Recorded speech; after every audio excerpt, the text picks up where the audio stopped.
and are starting to retrofit them. Cakes will be donated to the American Red Cross. Between the waffles and other items, the cafe's already raised $1,500. I love breakfast for dinner. It's worth the drive, huh? Yeah. Nightly News with Tom Brokaw is next. See you at 6.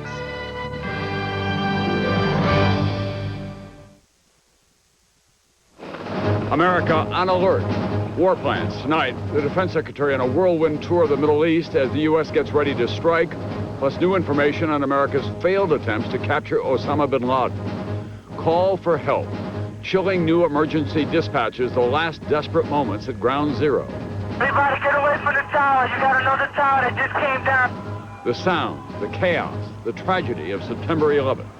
In depth, a man, a knife, a deadly bus crash. The nation on edge. Just how safe is it to travel? Surprising new information. And fighting back across America, the new rush to self-defense. Guns, martial arts, how to protect yourself and your family. From NBC News World Headquarters in New York, this is NBC Nightly News with Tom Brokaw. Good evening. It is a world of anxiety tonight as America's Defense Secretary makes the rounds in the Middle East with a bizarre and fatal bus crash in this country and what now appears to be a hijacking hoax in India. The big picture, of course, continues to be the steady focus on what seems to be the rapidly approaching military action of some kind. In fact, we learned tonight that there are now about 33,000 American troops in the region, including 2 aircraft carrier battle groups and 350 aircraft. NBC's Pentagon correspondent Jim Miklaszewski is traveling with Defense Secretary Donald Rumsfeld in the Middle East tonight. On a trip that's become a pre-war ritual, Defense Secretary Donald Rumsfeld arrives in Saudi Arabia, the first stop on a whirlwind tour to nail down Arab support for military strikes against Afghanistan. But plans here have already hit a snag. The Saudis publicly denying the use of Prince Sultan Air Base to conduct offensive strikes. U.S. officials say, however, they're confident the Saudis will ultimately provide everything the U.S. needs. At the same time, U.S. officials confirm that a battalion of the Army's 10th Mountain Division should soon be heading to Uzbekistan on Afghanistan's northern border to provide force protection for any potential U.S. base. Rumsfeld heads to Uzbekistan Friday to try to seal any deal to put U.S. troops on the ground. Despite the military buildup, Rumsfeld believes it won't be a cruise missile or a bomber that takes out Osama bin Laden, but intelligence on the ground. It's going to be a scrap of information from some person in some country that's been repressed by a dictatorial regime. Sources report some of that intelligence coming from an unlikely ally, the Russians, whose troops were training today in Tajikistan on Afghanistan's border.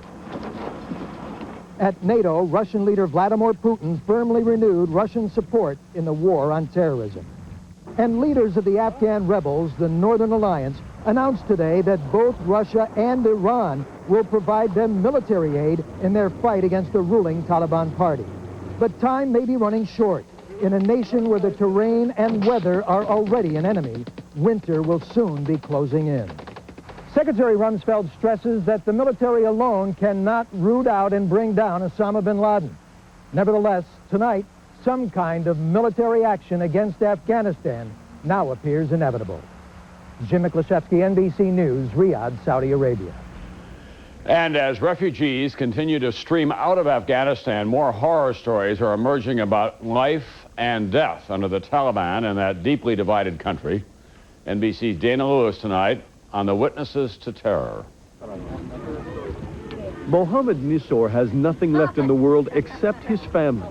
When the Taliban militia threatened to kill him, he and his 4 children fled, walking for 4 days, finally finding a safe haven in this refugee camp in northern Afghanistan. Why would the Taliban want to kill Nisor, a simple farmer?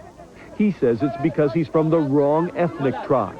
The Taliban are mostly from one tribe, the Pashto tribe, and want to rid the area of people from other tribes like Nizor. They came to the door saying, "They will kill me if I didn't leave. I've lost all my life," he says. The more refugees coming out of Taliban-held areas, the more stories emerging of Taliban terror. Ethnic minorities claim the Taliban is not only persecuting people, but in some cases killing its potential opposition. These women from another tribe, now living in an unfinished mosque in Quetta, Pakistan, say the Taliban's campaign is systematic and brutal. This woman, who left Afghanistan a week and a half ago, says the Taliban took her husband and brother away and then burned her home.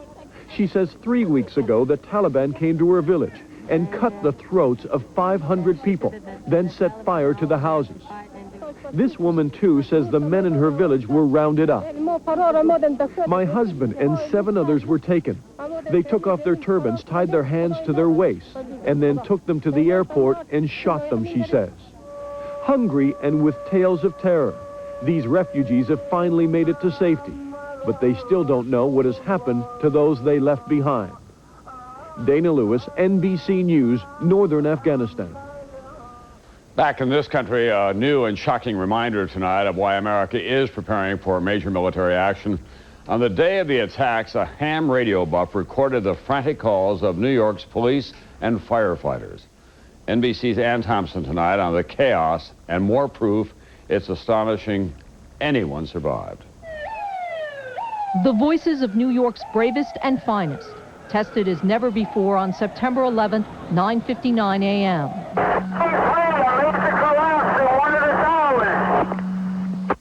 Okay.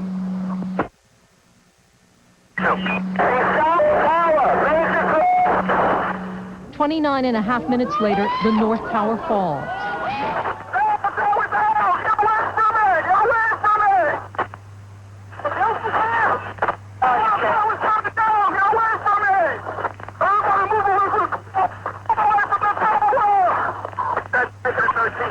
That's a 10-4. We got a 10-13. We got a second tower down. Everybody get away from the tower. You got another tower that just came down, 10-13. Where exactly are you, King?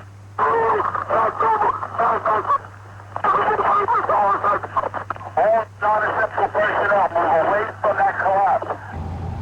The epic struggle to save lives recorded by ham radio operator Robert Sanford, WB6 NYC, a transplanted New Yorker living 2,900 miles away in Sausalito, California. To hear them calling for help and knowing that some of them not knowing where they were and, you know, if someone was even going to be able to get to them, basically was kind of heart-wrenching in a way. Sanford recorded the radio traffic of police and firefighters as his friend in New Jersey sent it to him over the internet. We got a female officer down on the second tower, possibly the third or the fourth floor. We're not sure if they're conducting a search in regards to this female officer down. Along with the thousands of people trapped, now the rescuers need to be rescued. Among them, Captain Al Fuentes of the Marine Fire Unit. Yeah, look, we need some relief here. We have the collapse unit. This is Captain Fuentes and a couple other members, guys. Are you trapped, Cap? Captain Fuentes, are you trapped? And 4. They got Fuentes out alive and he's home recuperating, but they could not save 409 other rescuers. Risking their lives to save their own, and many they never knew. Never braver, never finer. Ann Thompson, NBC News, New York. Of course, in addition to that tragic loss of life, there are the continuing economic ripples. The President and Congress now have reached agreement on the broad outlines of a stimulus package, a series of steps including tax cuts may aim mainly at getting consumers to spend more quickly. But even at a time of national crisis, some lawmakers are trying to stick pet projects into this legislation. We have 2 reports tonight. NBC's David Gregory at the White House, Lisa Myers on Capitol Hill. David, we'll begin with you. Tom, tonight congressional sources say Fed Chairman Greenspan, during a meeting today on Capitol Hill, added his voice to an urgent call for action on a temporary recovery plan. As the administration says tonight, the economy is closer than ever to being in recession. His second trip to New York since the deadly attacks. Today, the president met with top business leaders and promised an economic turnaround, saying it's time to be aggressive. And make sure we do what we need to do at the federal level to provide a kickstart, to give people reasons to be confident. And we will do that. But it won't be easy. On Capitol Hill today, the alarming news. Treasury Secretary O'Neill tells lawmakers consumers have stopped spending, and the economy has slipped into negative territory as a result. Today, the president proposed spending between $60 and $75 billion on a recovery package. The plan is for new tax cuts, corporate breaks for businesses which are suffering, and a payroll tax rebate for low-income Americans, just two ideas. Help expected for recently laid-off workers, too, specifically an extension of unemployment benefits. This stimulus package would be on top of the $55 billion already pledged to help New York and the airlines. But Democrats think the number is too high, threatening a return to deficit spending. Still, sources say the president, who also visited school children in New York today, has been promised quick action by the Congress, an economic recovery package within weeks. David Gregory, NBC News, the White House. This is Lisa Myers in Washington, where even a national emergency is not enough to break Congress of one habit, its love for pork. Well, I think what we're really seeing is a feeding frenzy. We have had over $200 billion worth of spending proposals made, most of which have absolutely nothing to do with economic stimulus. A rush by both parties to dust off pet proposals and pork projects. Democrats are pushing $25 billion for highway construction, water and sewer projects, and other construction back home. And what do you say to those who call it pork barrel spending? I think pork barrel spending is something that's in the eye of the beholder. In Las Vegas, as an example, we have things that need to be done there. Also for Las Vegas and the struggling hotel and restaurant industry, the senator from Nevada wants to make the so-called 3-martini lunch fully deductible again. Others want money for rural daycare or billions to bail out Amtrak and build high-speed rail service long sought by the senator from New Jersey. You need to approve projects that can be built immediately. So your economic stimulus is not 5 years from now, it is today. On the Republican side, the push is for tax cuts of almost every stripe, a cut in capital gains taxes, special breaks for big corporations or travel agents. The tax cut should not go to whoever's lobbyist reaches the doors of Congress first. Some want to play favorites even among laid-off workers. Leading the charge to get special benefits for airline and airport workers, the House's top Democrat, Dick Gephardt, who has thousands of them in his district. We think we need to deal with airline and related employees who have gone unemployed. Why does any of this matter? Because economists warn that every dollar spent on pork is one less dollar to jumpstart the economy and put people back to work. And right now, the economy needs all the help it can get. Tom? Thanks very much, NBC's Lisa Myers tonight. As for Wall Street, investors gave the stimulus package a vote of confidence today, sending the Dow over the 9,000 mark for the first time in 2 weeks.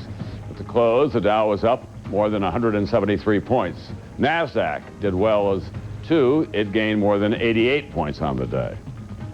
I'll be right back with another tense day for travel in America after a deranged man assaults a Greyhound bus with deadly results. Right, things are really shaping up. What's for lunch? Tomato soup. Condensed soup? That was okay when we colored with crayons. We're adults now. There's a better tasting soup.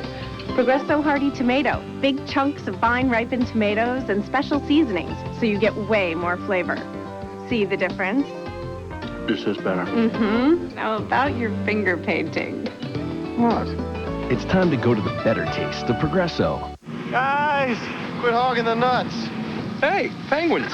He wants a nut. Penguins don't like nuts. Everyone loves Planters nuts. Fresh roasted taste, packed with good stuff. Hey, didn't you have one of those at your wedding? I just had a lousy swan. Planters, relax, go nuts.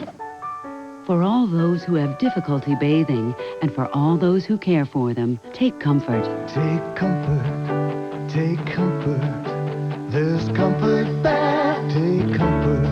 Comfort Bath. Thick as a washcloth, disposable Comfort Bath can be microwaved for a warm, soothing bath. Comfort Bath leaves skin soft and smooth. There's comfort bath, take comfort. Look for Comfort Bath at your drugstore.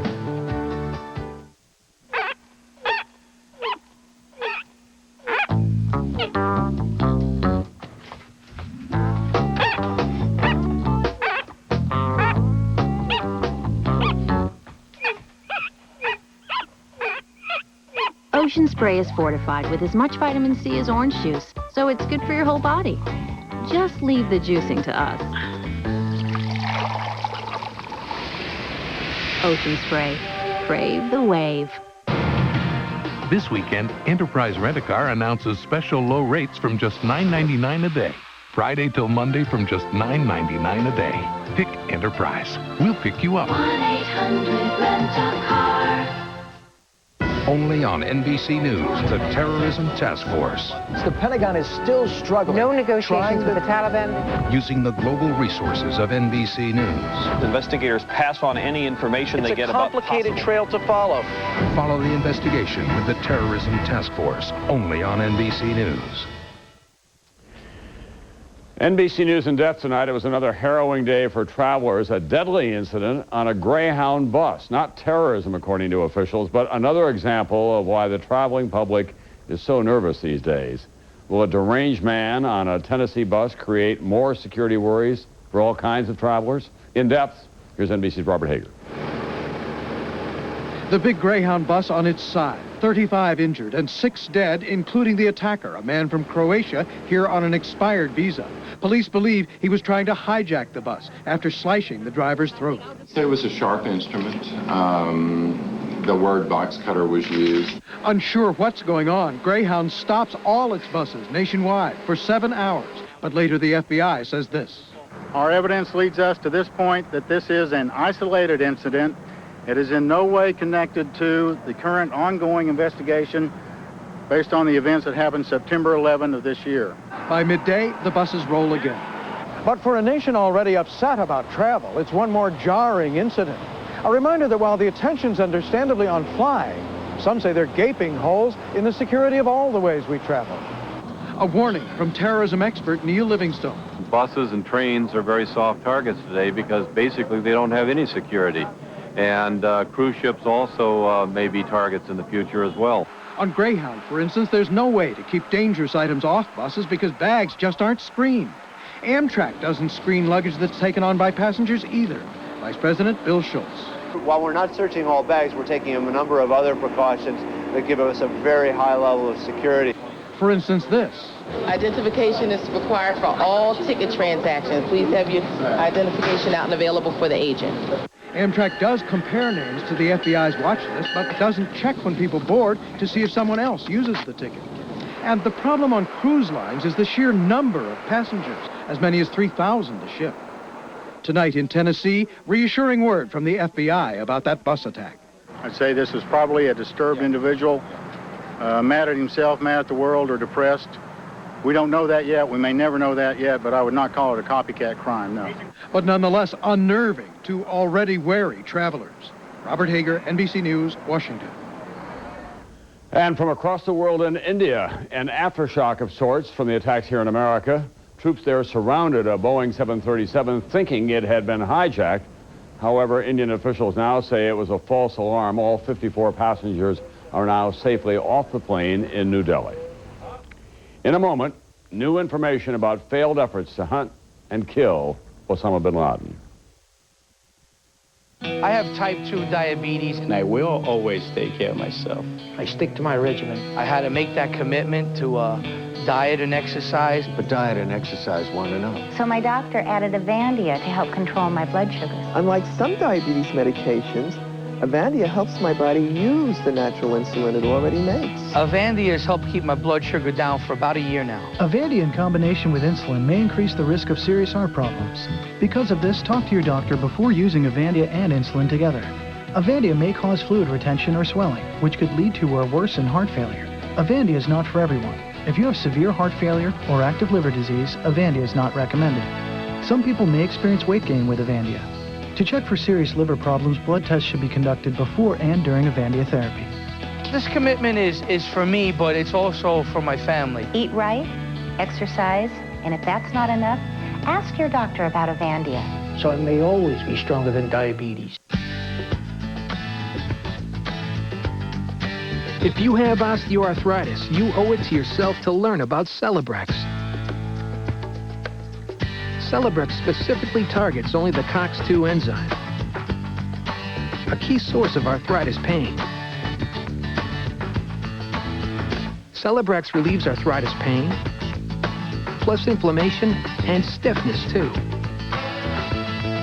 Celebrex should not be taken if you've had aspirin-sensitive asthma or allergic reactions due to aspirin or other arthritis medicines, or certain drugs called sulfonamides. In rare cases, serious stomach problems, such as bleeding, can occur without warning.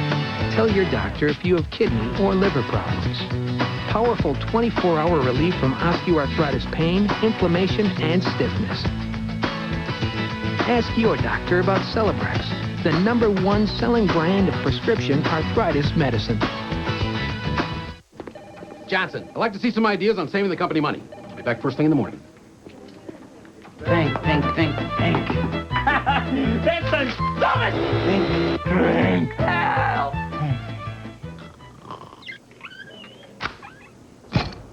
Well, Johnson, Staples. That'll save us a lot of money. You are a genius. Get extra savings for your business all this month at Staples. Tomorrow on Today, Caroline Kennedy gives us a glimpse into the private life of her mother. The best-loved poems of Jackie Kennedy. Tomorrow, only on Today. The Taliban's war on women. NBC Nightly News tomorrow. The latest on the terror investigation now. NBC's Pete Williams reports that there has been a new link established to bin Laden, this time from telephone records leading to the country of Yemen. Investigators say that phone numbers in Yemen called by associates of the hijackers in the weeks before the attacks also show up in the phone records of bin Laden recruits who were involved in the bombing of those U.S. embassies in Africa in 1998. And also from the NBC Terrorism Task Force tonight, important new disclosures about the intense manhunt for Osama bin Laden. And joining me now is NBC's Chief Foreign Affairs Correspondent, Andrea Mitchell. Andrea, what have we learned recently about the world's most wanted man? Tom, the Clinton administration launched 2 secret missions to get bin Laden, using foreign commandos to hide America's role. First reported in the Washington Post and confirmed by NBC News, these failed efforts prove just how hard it's going to be to get him. The most ambitious secret plan using Pakistani commandos to capture bin Laden in 1999 or kill him. A deal between Bill Clinton and Pakistan's then Prime Minister in exchange for U.S. aid. The commandos are ready, but then the Prime Minister is overthrown. A military coup, another lost opportunity. A year earlier, Clinton had already failed to kill bin Laden with cruise missiles in retaliation for the embassy bombings in Africa. By the time the slow-flying missiles got there, bin Laden was gone. Clinton last month with Tom Brokaw. He's very elusive. He spends the night in different places, often stays in caves. There were times when he tried to hide among a lot of women and children. It was a tough nut to crack. 3 years ago, the CIA also recruited anti-Taliban leader Ahmed Shah Massoud to kill bin Laden. But bin Laden won that round, the U.S. believes, sending agents to kill Massoud 2 days before the attacks on New York and Washington.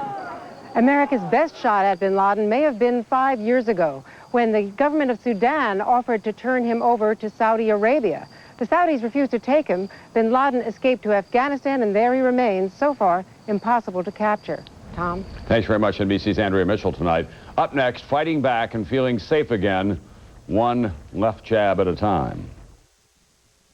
It's been 1 week since you looked at me, 'cause you heard the side that I'm angry. 5 days since you laughed at me, saying, come back and see me. Yesterday, you've forgiven me, but it'll still be today till I say I'm sorry. Make it, like vanilla. It's the finest of the flavors. Gonna see the show 'cause I know the hurt goes at my door and they don't bang your wrist. You'll have to sign a waiver. I have a tendency to wear my mind on my sleeve. I haven't it's been 1 week since you looked at me, dropped your arms to the side and said I'm sorry. In my family, if one wants pizza, the other wants Chinese. Even their stomachs don't agree. If one gets indigestion, the other one gets heartburn. If one gets nausea, the other one gets... well, so I get Pepto-Bismol. As it coats, it relieves heartburn, indigestion, upset stomachs, nausea, and diarrhea. It'd take a box full of other medicines to do what Pepto-Bismol does. Agree? Agree. Pepto-Bismol, first aid for heartburn, diarrhea, nausea, indigestion, and upset stomachs. Okay, I'm here. Good. I just wanted to make sure that the new computers are ready to ship. They're ready. And they're loaded with the latest operating system? They're loaded. Shh. Your store guys are ready to teach people all the stuff they can do? They're all set. You know, Ted, you're lucky to have a cow for a best friend. Dogs are so overrated.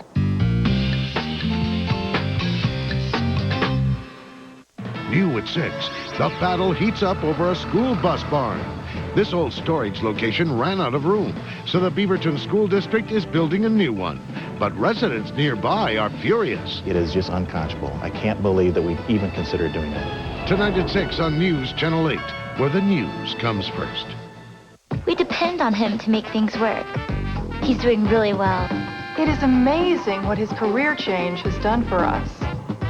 He knows what he's doing. He really knows his stuff. ITT Technical Institute. Education for the future. To find out more, call 1-800-ITT-TECH or visit us on the web. Design your future with ITT Tech's computer drafting and design program. For details, call 1-800-ITT-TECH today. At Gresham Nissan Subaru, with just $88 down, we can pay off any trade. And every used car comes with a 6-month, 6,000-mile limited warranty. Only at Gresham Nissan Subaru. Okay, who enjoys going to the dentist? Well, at Gentech, you'll find gentle techniques like no needle, no drill fillings. And your satisfaction is guaranteed, or your first visit is free. Maybe now people will like the dentist. News Channel 8, winner of the Associated Press Award for Best Newscast. So much changed on September 11th. Most of all, the sense of security this country had about attacks from the outside. Now that the full extent of our vulnerability has been exposed, many people have decided to take matters into their own hands, literally fighting back. NBC's Roger O'Neill tonight on the rush to self-defense. When flight attendant Kirsten Evans goes to the airport now, she's armed. And this is her weapon.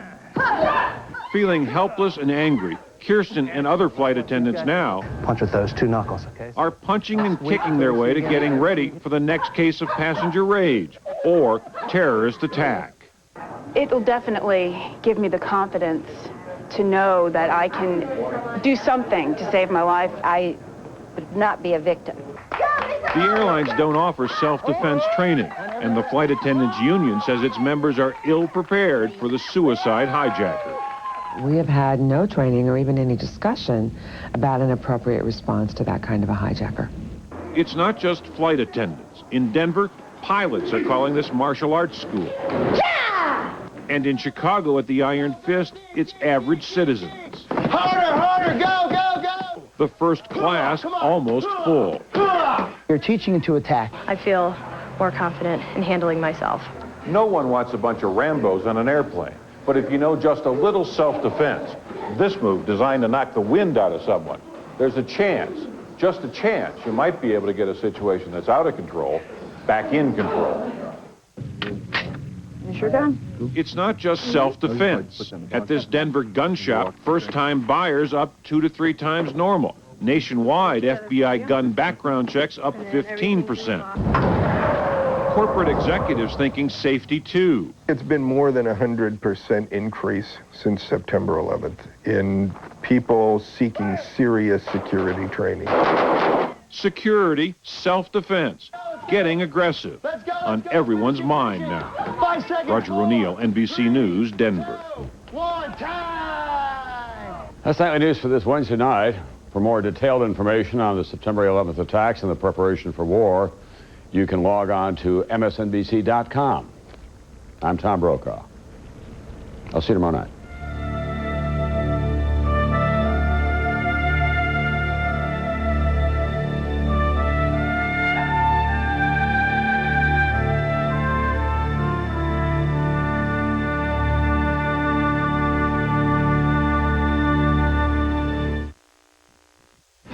I was just remember thinking at the time, I can't believe there's somebody actually alive in this basement.